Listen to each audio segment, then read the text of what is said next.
अस्सलाम वालेकुम। Welcome to novel hour fried. आवाज़ की दुनिया में हम आपको खुशामदीद कहते हैं। आज जो नॉवल हम आपके लिए लेकर आए हैं वो है वो पगली दिल की मलका, जिसकी मुसन्निफ़ा है अरबाब चंदा। उम्मीद करते हैं ये नॉवल आपको बहुत पसंद आएगा। नहीं दादी, हरगिज़ नहीं। पापा आप ही समझाइए ना कुछ। इसने बिल्कुल रियायत ना देते हुए मदद तलब नज़रों से अपने वालिद को देखा, जो सीने पे हाथ बांधे मुस्कुराए जा रहे थे। सुभान बेटा, मैं तो कोशिश करके थक चुका हूँ, लेकिन ये बांध के नहीं दे रहे। अब तुम ही कुछ कर सकते हो। रज़ा कासमी ने बेटे की तरफ देखकर हाथ जाड़ते हुए अपनी नाकामी का इजहार किया।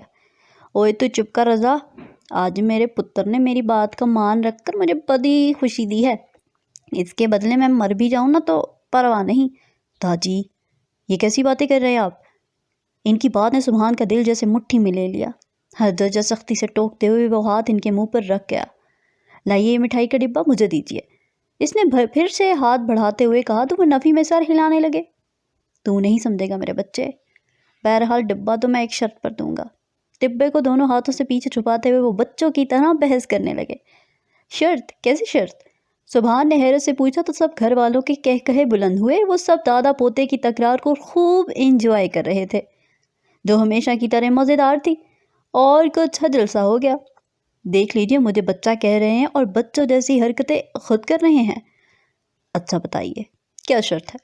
वो मसलहतन बोला तो दादी कुछ सोचते हुए मुस्कुरा दिए। शर्त ये है कि तेनू जप्फी पा के मैनू पप्पी देनी पड़ेगी।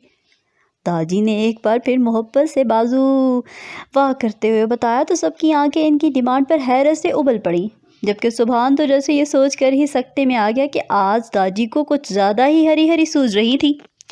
ओहो, सब ने यक जुबान होकर सुभान को मानी खेज नज़रों से देखा तो वो पूरी तरह से जम गया, बिल्कुल नई नवेली दुल्हन की तरह।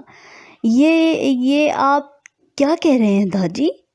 वो बेहद शर्मीलेपन से बोला। ओए ठीक कह रहा हूँ, चल जप्पी पर जल्दी कर। दादी ने हनूज बाहें किए बिना किसी पर नजर डाले कहा। ओहो दादी, सबके सामने? हैदर जो कब से महज मुस्कुरा रहा था, पहली बार सरगोशियाना अंदाज में मुदाखलत करते हुए दादी को शर्म दिलाना चाहिए। ऐसे मौका पर दानिश भी कहाँ पीछे रहने वाला था। वाह भाई, अच्छा मौका है, दादी की इस ज़बरदस्त ऑफर को मत ठुकराएं। दानिश, हैदर ने इसके सबके सामने यूं ओपनली बेतकल्लफ होने पर सर्जश किया तो वो माँ के पीछे से झांकते हुए कानों को हाथ लगाकर बाकायदा माफ़ी मांगने लगा। ओए यार जिल्ले, मैं थक गया हूँ पुत्र। दादाजी ने सबकी बातें अनसुनी करके इसी अंदाज में खड़े कहा तो वह इनके चौड़े सीने से लग गया। ताहम पप्पी देने से परहेज किया। तो खुश है ना पुत्र? इस हट्टे कट्टे मर्द को चौड़े सीने से लगाकर इन्हें कितना सुकून मिला। जी दादी। शॉपिंग पसंद आई? जी दादी। वो हट्टी पसंद आई? जी दादी। वो हर बात का मस्बत अंदाज में जवाब देता जा रहा था, इसीलिए बेदहानी में ही इनके आखिरी सवाल का जवाब भी वो असबात में दे गया। फिर इनसे अलग होकर शर्मिंदा होता नजरें झुका गया तो दादी की हलक से फलक शगाफ कह कहा बरामद हुआ। इस वक्त इसकी हालत का तो लहूना निकले जैसी थी। सब इसकी सूरत को देखकर हंसने लगे। देखा, मैं ना कहता था इसे वोटी ज़रूर पसंद आएगी। एवी सो नखरे कर रहा था। अब इसे देखकर लगा होगा कि दादी ने जो किया ठीक ही किया है ना। दादी ने अपनी ही बात का मज़ा लेते हुए कहा तो वो फीकी हंसी हंस दिया, लेकिन दिल तो इसके जिक्र से ही जलने लगा। क्या खाक देखा है अभी तक? तो मोहतरमा की जुल्फ़ों की एक लट तक का दीदार नहीं हुआ, को जाकर पूरा रुख रोशन। वो दिल में सोचने लगा, हाय हम तो समझे थे कि भाई ने अभी तक भाभी को नहीं देखा, लेकिन यहाँ तो मामला ही अलट हो, यानी अभी है डिप्लोमेसी। दानिश की जुबान फिर से फिसली। चल पुत्र, इसी खुशी में एक रसगुल्ला खा। दादी ने डिब्बे में से एक पीस उठाते हुए कहा, जबकि दिल तो खुद खाने के लिए मचल रहा था। नहीं दादी, मेरा मूड नहीं है। सुभान ने मना कर दिया, क्योंकि निकाह के बाद सब ने इतनी मिठाई खिलाई थी कि इसे मीठे के नाम से ही चिढ़ हो गई थी। अब कम अज़ कम वो 2 साल तक मिठाई को तो हाथ भी नहीं लगाने वाला था। ओए छड़ मूड नू यार, दादी के हाथ से तो खाना ही पड़ेगा। फिर दादी के सामने इसकी एक न चली और इसके बस बस करने के बावजूद दादी ने पूरा रसगुल्ला इसके मुंह में ठूस दिया। ऐ शाबाशे होई न गल। जिंदा रह मेरे मोती चूर दे लड्डू। दादी ने सरशारी से इसके कंधे पर हाथ रख के साथ लगाते हुए कहा, जब वो मुश्किल मुंह भरे रसगुल्ले को अंदर निगलने को कोशिश कर रहा था। सब इसकी हालत से महसूस हुए।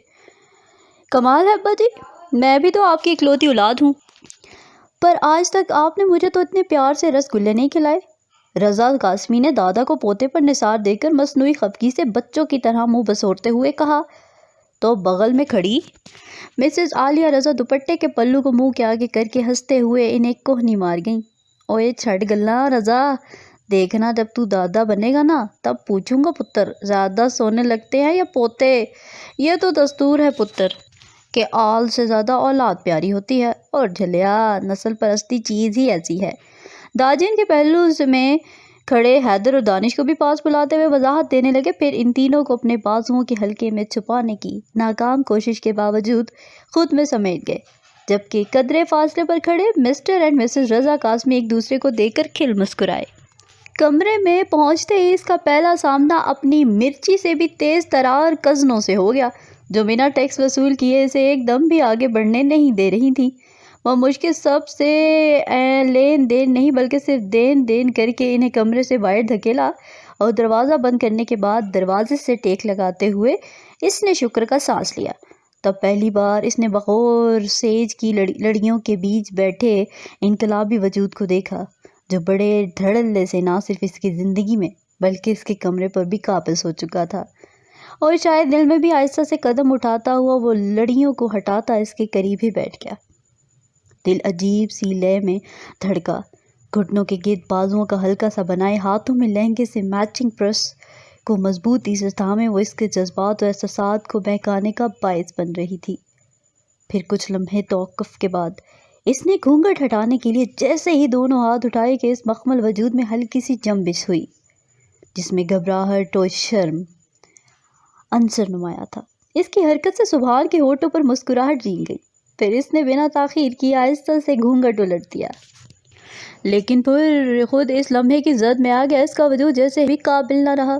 इतना मुकम्मल हुस्न कहीं भी तो कोई कमी ना लगती थी। सफ़ेद वो दुधिया रंगत में बला की मासूमियत छलक रही थी। सतेमो मट्टर की फली की तरह खड़ी नाक में झिलमिलाती सोने की लौंग किस कदर सूट कर रही थी। भरे भरे गुलाबी गालों में हल्की शर्मीली मुस्कुराहट की वजह से पड़ते डिम्पल कितने भले लग रहे थे। होठों की तराश खराश और हद दर्जा नुमाया और ख़ूबसूरत थी। बड़ी बड़ी मेकअप से सजी आंखों पर साया फकन खनी पलकों की लर्जाहट इसका दिल लूट कर ले गई थी। बाकी दादी ठीक कहते थे, इनका फैसला 100% दुरुस्त था, क्योंकि वो हसीन नहीं हसीन तरीन थी। माशाल्लाह चांद सूरज की जोड़ी है।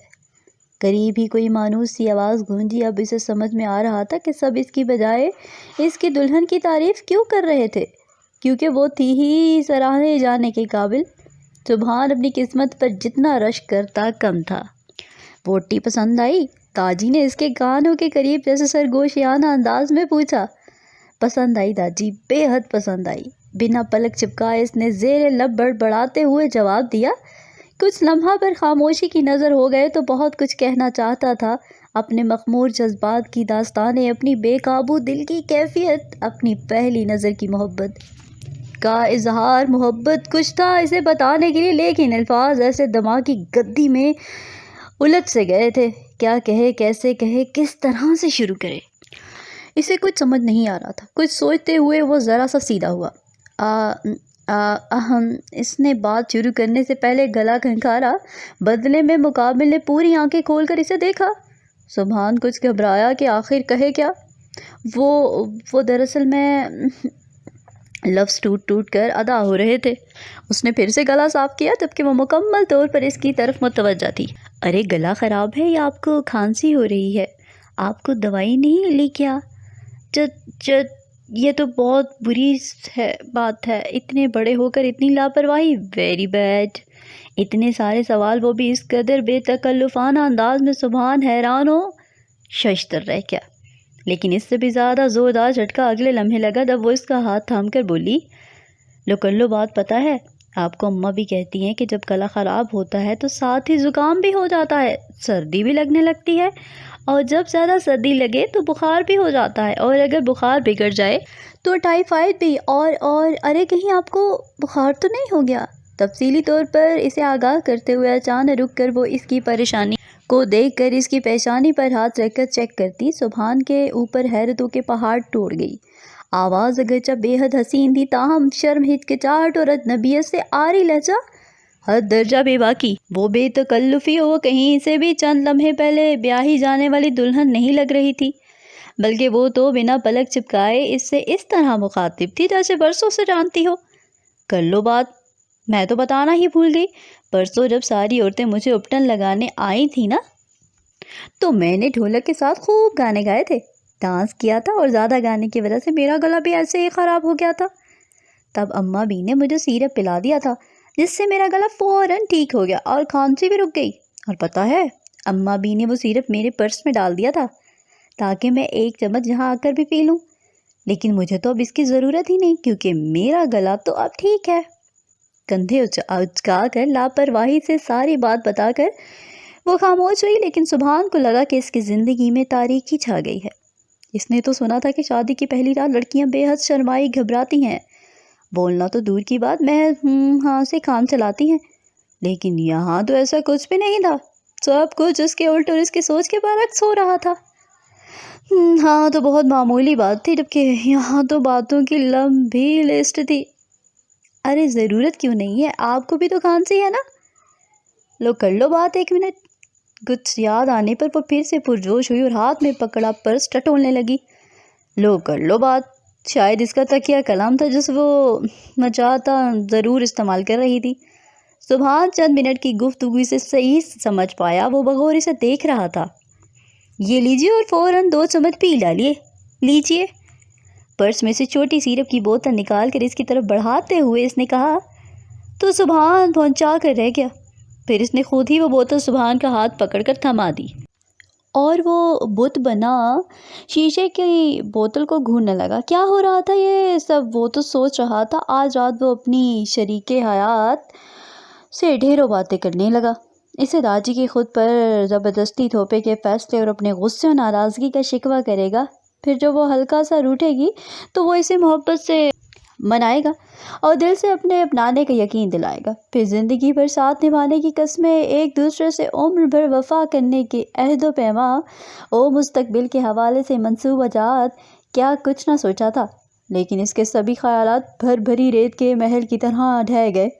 وہ تو سوچ رہا تھا کہ رسماً اپنی بیوی سے پیار و محبت کے ڈائیلاگ بولے گا، پھر دھیرے دھیرے وہ نیم سرگوشیانہ انداز میں اس کے کانوں میں وفا کا رس ٹپکائے گا، جس پر وہ کبھی شرمائے گی، کبھی حیا سے اپنا چہرہ ہاتھوں میں چھپائے گی، پھر وہ اسے ستانے کے لیے بے تکان بولتا جائے گا اور وہ صرف سنے گی۔ لیکن یہاں تو وہ بیچارہ خود لبوں پر چپکا قفل لگائے ہونٹوں کی طرح صرف اسے سن رہا تھا، جو کتنی دیر سے پڑ پڑ بول رہی تھی، بنا آج کے دن کا لحاظ کیے۔ کہاں تو اس نے سوچا تھا کہ وہ اپنی شوخ نظروں، مخمور جذبوں اور ہاتھوں کی میٹھی جسارت سے اسے تنگ کرے گا، تو وہ شرما کے احساس کے تحت خود میں بہت سہم جائے گی۔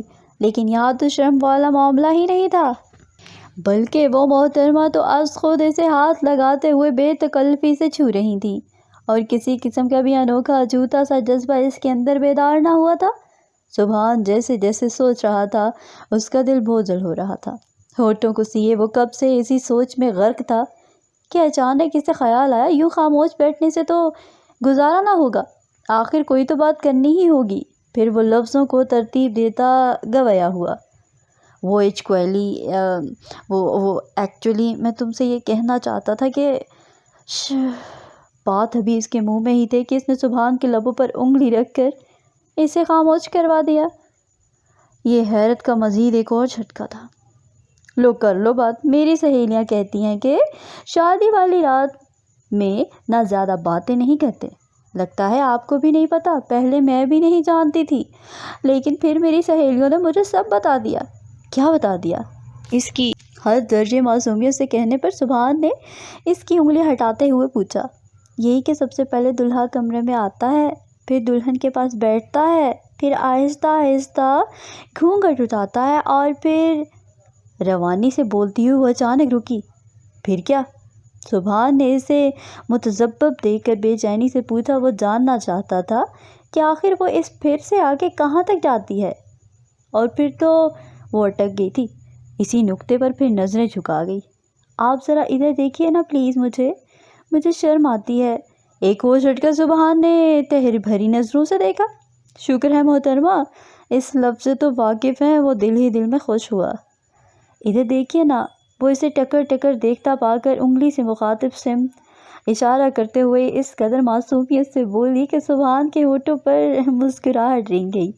اتنے عرصے میں وہ پہلی بار یوں مسکرا رہا تھا۔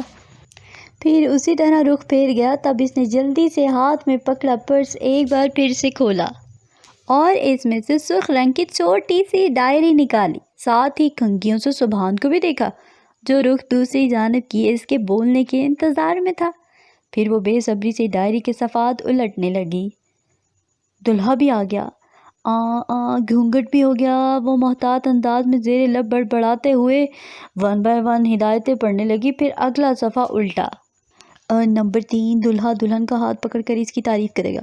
اس ہاتھ پکڑ کر ہدایت نمبر 4 3 پڑھتے ہوئے اس نے حیرت سے اپنے ہاتھ کو پھر سبحان کو دیکھا۔ لو کر لو بات، سنیے، کتنی دیر سے آپ مجھے گھور رہے ہیں، پر آپ نے میری تعریف تو کی ہی نہیں۔ ہر ہدایت پر عمل کر کے فرما برداری کا ثبوت دیتے ہوئے اپنی دانست میں وہ ہر کام ٹھیک طرح سے نپٹا رہی تھی۔ تاہم اسے مخاطب کرنے پر سبحان نے ایک جھٹکے سے رخ اس کی طرف موڑا۔ سبحان نے حیرت سے آنکھیں پھیلائیں۔ ہاں ٹھیک کہہ رہی ہوں، مجھے اتنی بھولی مت جانیے، سب پتہ ہے مجھے۔ چلیے جلدی سے میرا ہاتھ پکڑیے، سمجھداری سے کہتے ہوئے اس نے اپنا ہاتھ آگے بڑھا دیا۔ ہاتھ؟ لیکن کیوں؟ وہ بے یقینی سے اس کے ہاتھ کو دیکھنے لگا، کیونکہ اس میں تو یہی لکھا ہے۔ سبحان کے پوچھنے پر اس نے دائیں ہاتھ میں پکڑی ڈائری اس کی آنکھوں کے سامنے کی تو اسے کرنٹ لگا۔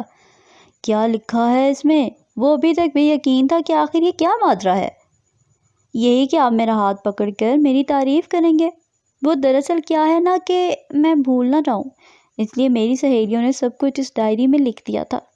انتہائی بھولے پن سے کہتے ہوئے اس نے ساری بات سچائی سے سبحان کو بتا دی، جسے سن کر اس پر حیرتوں کے پہاڑ ٹوٹ پڑے تھے۔ وہ شاید دنیا کی پہلی ایسی دلہن تھی جو اپنی شب زفاف کی ساری باتیں ڈائری میں لکھوا کر لائی تھی۔ یعنی پہلے تو اس کی شادی ادیب تھی، لیکن اب دلہن بھی۔ خدایا، کہیں داجی نے میری شادی ایک جھلی سے تو نہیں کروا دی۔ یہ سوچتے ہی اس کا دل یکدم خوف سے سکڑ کر پھیلا۔ نمبر 4، آپس میں پیار اور محبت کی باتیں کرو۔ وہ بڑے مزے سے اگلا صفحہ الٹ کر اگلی ہدایت پڑھ رہی تھی۔ سبحان نے خفگی سے گھورا۔ لو کر لو بات، وہ تو ہم نے پہلے ہی کر لی۔ یہ میری سہیلیاں بھی نا ایک دم پاگل ہیں، پہلے والی بات بعد میں لکھتی۔ چلو کوئی بات نہیں، اوکے نیکسٹ۔ سبحان کو یکسر اگنور کیے وہ خود سے ہی سوال جواب کر رہی تھی، جس پر اسے غصہ آ گیا اور وہ منہ پھلائے تھا رخ دوسری طرف کر گیا۔ نمبر 5، اپنے دلہا سے منہ دکھائی کا تحفہ مانگو۔ اوکے سنیے جی، میری منہ دکھائی کا تحفہ تو دے دیجیے، بھول تو نہیں گئے نا آپ۔ اگلی ہدایت پر عمل پیرا ہوتی وہ اگلے لہجے اس کے کندھے کو ہلاتے ہوئے تحفہ مانگ رہی تھی۔ سبحان کا دل چاہا کہ کوئی بھاری چیز اٹھا کر اپنے سر میں مار لے، لیکن اس کا بھی کوئی فائدہ نہیں تھا۔ لہٰذا اس نے بنا کوئی جواب دیے دایاں ہاتھ جیب میں ڈالا اور میرون کلر کا چھوٹا سا مگی کیس اسے تھما دیا، جسے چپٹے کے انداز میں پکڑ کر اس نے فوراً کھولا۔ اندر ڈائمنڈ کی لشکاریں مارتی خوبصورت انگوٹھی تھی۔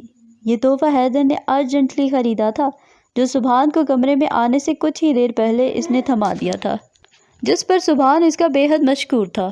یہاں پر یہ پارٹ اختتام کو پہنچا۔ مزید پارٹ سننے کے لیے اردو ناولز اور پرائڈ کو لائک کیجیے، سبسکرائب کیجیے، شیئر کیجیے، کمنٹ کرنا مت بھولیے گا۔